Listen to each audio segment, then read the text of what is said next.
Remember when American cars were bold, daring, and sometimes a little dangerous? Back when chrome ruled the roads and horsepower was king, automakers built machines that pushed every boundary. Some became legends, others became cautionary tales, and a few, well, they got quietly swept under the rug, banned, recalled, or simply erased from the history books. These weren't just cars that failed to sell. These were vehicles so controversial, so problematic, or so ahead of their time that the companies who made them would rather you forget they ever existed. Today, we're looking at 15 banned American cars that automakers don't want you to remember. Buckle up, because this trip down memory lane gets a little bumpy. 1. The 1971 Ford Pinto, a fiery controversy. Let's start with the big one. The Ford Pinto rolled off assembly lines in 1971 with a promise: affordable transportation for everyday Americans. And for a while, it delivered. Families loved its compact size and friendly price tag, but there was a problem lurking beneath that cheerful exterior. The Pinto's gas tank was positioned right behind the rear axle with almost no protection. In rear-end collisions, the tank could rupture and burst into flames. Internal documents later revealed that Ford knew about the danger, but decided fixing it would cost more than settling lawsuits. By the late 1970s, the Pinto became a symbol of corporate negligence. Recalls followed, lawsuits piled up, and Ford's reputation took a beating it would take decades to recover from. Today, the Pinto is remembered not for its affordability, but for what happens when profit is placed above safety. 2. The 1973 Chevrolet Vega, rust on wheels.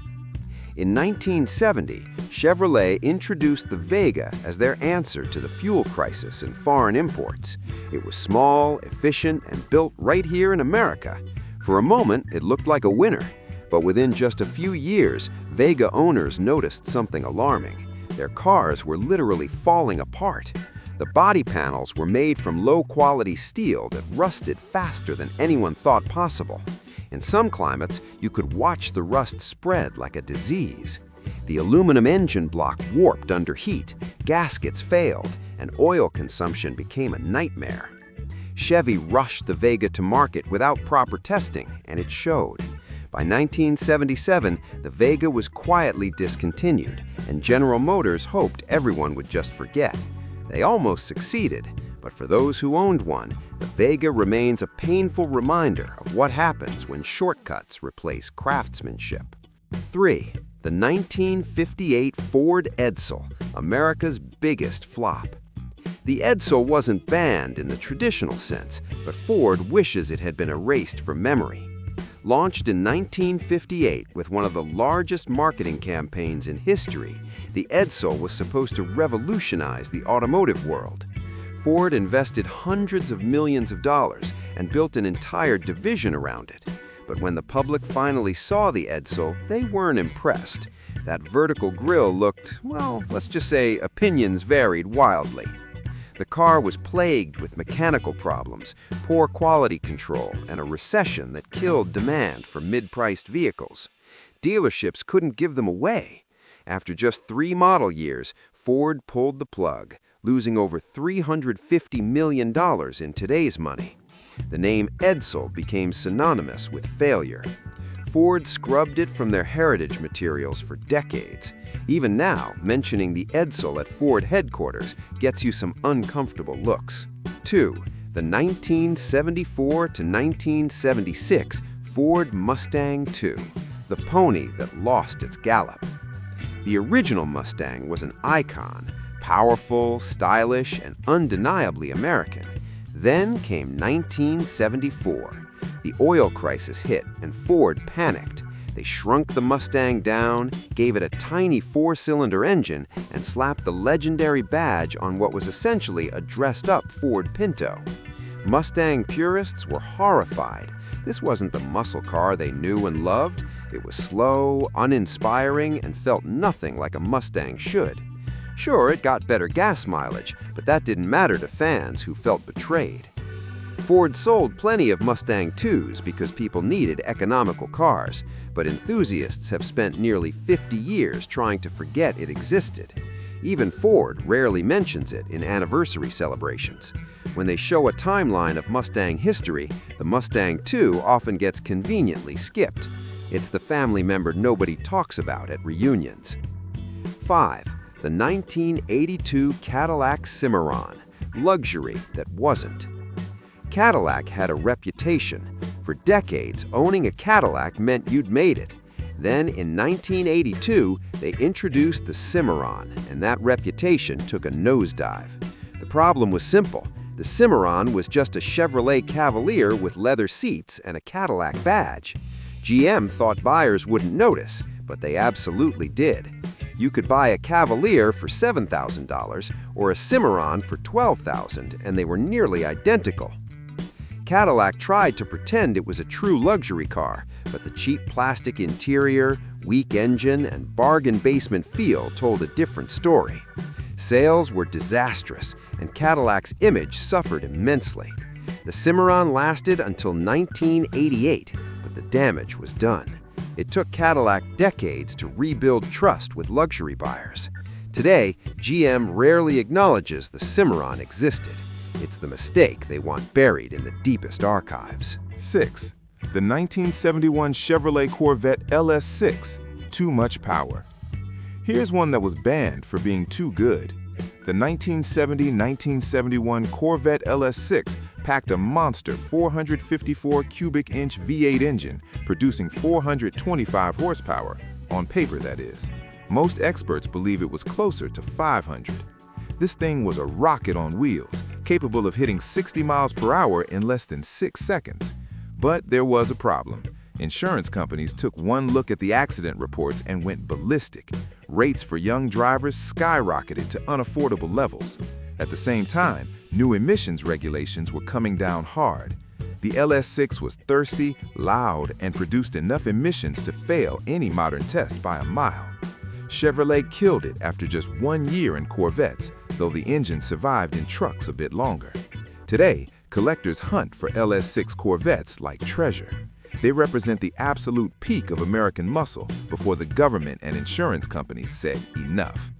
Chevy celebrates the Corvette's heritage, but they're careful not to glorify an engine that powerful anymore. Number 7. The 1986 Yugo GV, the import that embarrassed America.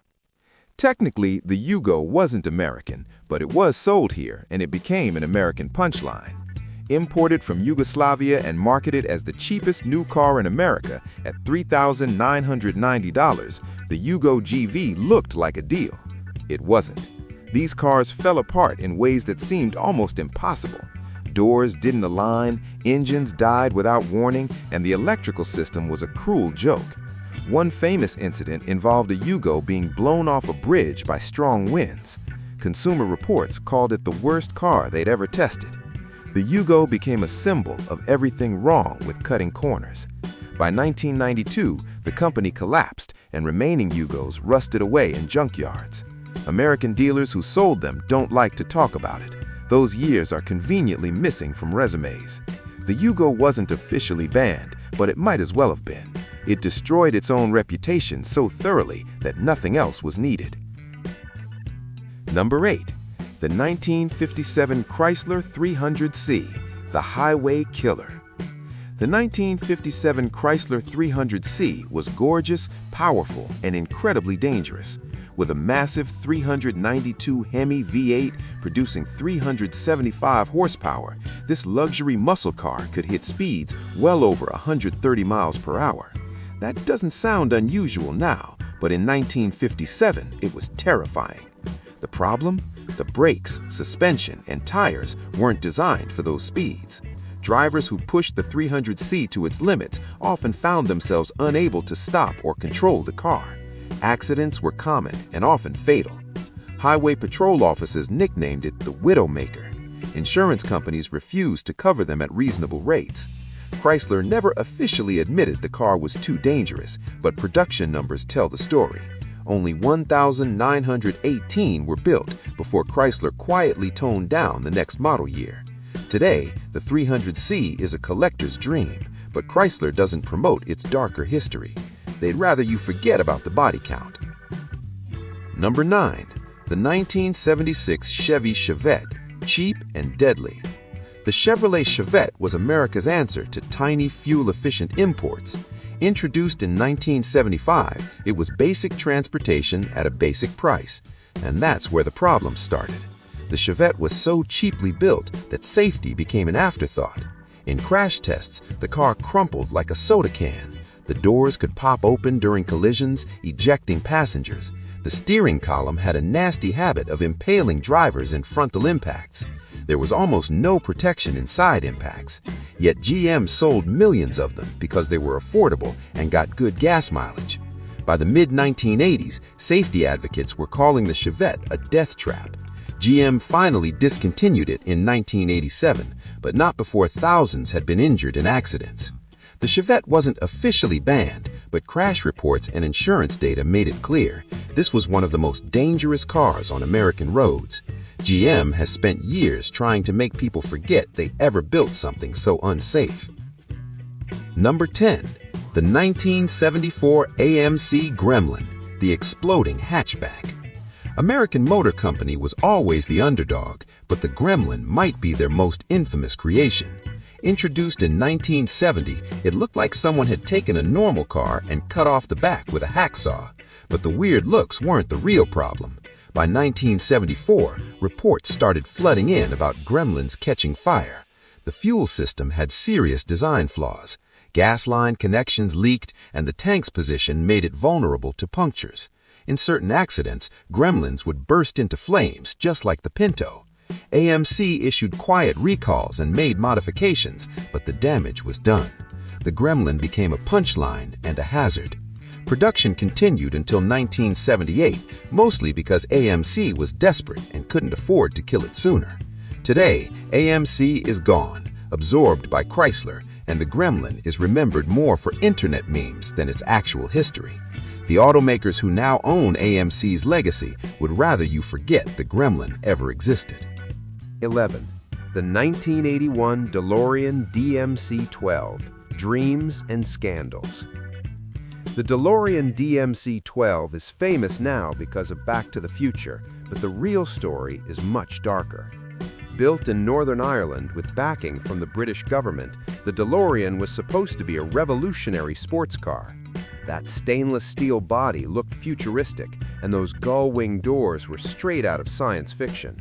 But underneath the flash, the car was a disaster. The engine was underpowered, the build quality was terrible, and reliability was a joke. Then things got worse. Company founder John DeLorean was arrested in 1982 for attempting to sell cocaine to save his failing business.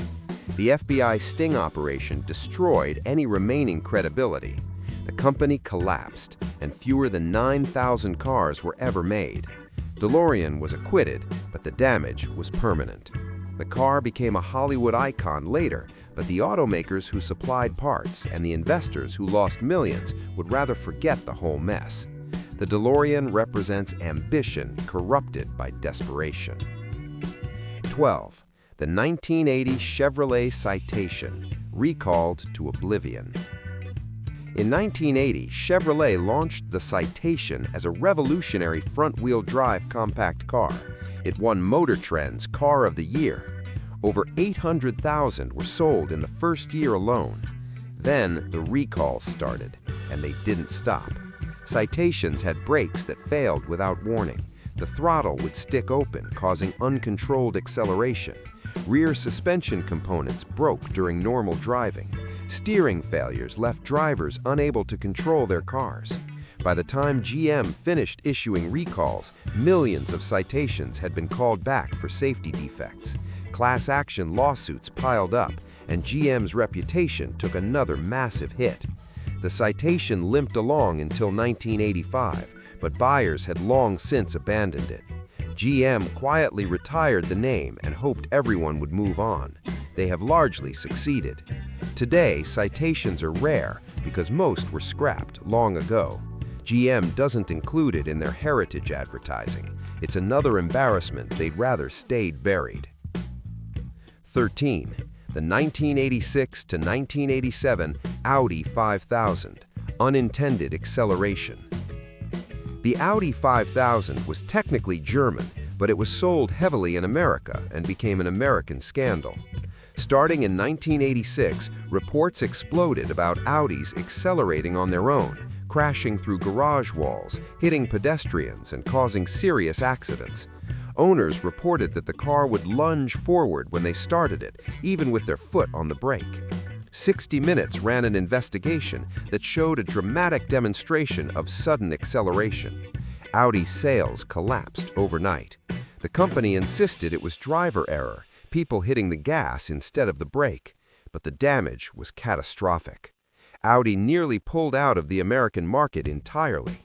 Later investigations suggested the pedals were too close together, causing confusion.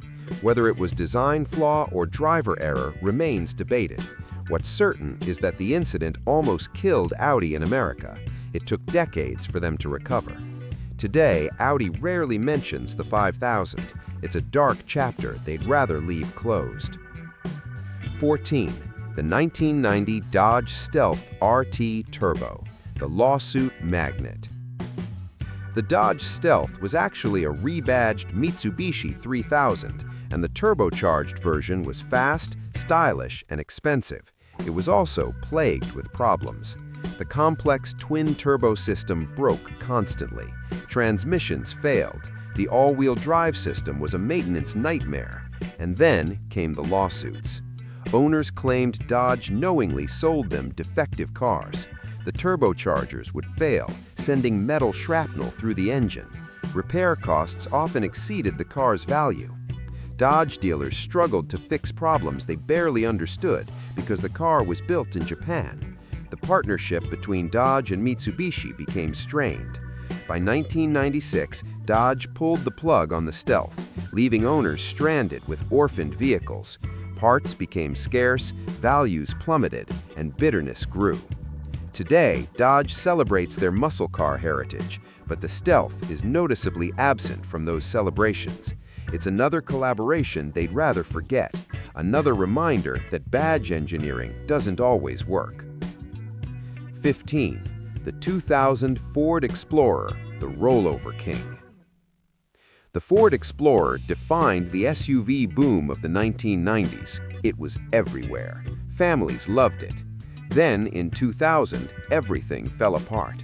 Reports surfaced of Explorers equipped with Firestone tires experiencing sudden tread separation at highway speeds. The tires would shred without warning, causing drivers to lose control. Because the Explorer had a high center of gravity, loss of control usually meant a rollover. Hundreds of people died, thousands were injured. The National Highway Safety Administration launched investigations. Congressional hearings followed. Ford blamed Firestone, Firestone blamed Ford's recommended tire pressure. The truth was probably both were at fault. Millions of Explorers were recalled, and the entire SUV market faced new scrutiny about rollover risks. Ford's reputation took years to recover. They redesigned the Explorer, improved stability, and tried to move on. But for those who lost loved ones, and for the lawyers who fought Ford in court, the 2000 Explorer remains a symbol of what happens when popularity blinds companies to danger. These cars weren't just mechanical failures. They were reminders that the automotive industry, like any industry, sometimes values profit over people, speed over safety, and appearance over substance. Some of these vehicles were banned outright. Others were quietly discontinued, their names erased from company museums and anniversary celebrations. But they all share something in common. Automakers would rather you forget they ever existed. History, though, has a way of remembering. If you enjoyed this trip through automotive mistakes and scandals, hit that like button and let us know in the comments which of these cars surprised you most. And if you want more stories about the things we've forgotten, subscribe and ring that bell. Until next time, keep looking back, because sometimes the past has lessons the present needs to hear.